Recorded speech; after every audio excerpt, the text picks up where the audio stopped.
Баршаңызға қайырлы күн қыздар. Бүгін сіздермен қияр жабу рецептісімен бөлісетін боламын. Ол үшін бізге осындай қиярлар қажет болады. Қыздар 2-3 сағаттай салқын суда тұру қажет міндетті түрде.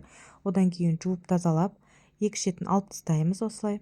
Банкаларымызды жуып тазалап аламыз міндетті түрде. Одан кейін біз қақпақтарымызды стерилизациялауға жібереміз 15-20 минут. Банкаларымызды 5 минуттай стерилизациялап аламыз қыздар, міндетті түрде. Ал қыздар, біз іске кірісеміз. Бұл жерде 2-3 дана чеснок қажет болады, және зонтик тәріздес укроп, хрен. Осылай қиярларымызды тізіп шығамыз да, үстіне ыстық суымызды құйып 15-20 минутқа қалдырамыз. Уақыт өткеннен кейін ыстық суымызды төгеміз.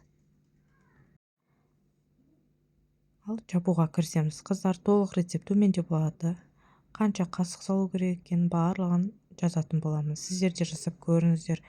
Өте дәмді қияр шығады. Бұл анамның рецепті бойынша, анамның көмегі бойынша жасап жатырмын бұл жерде.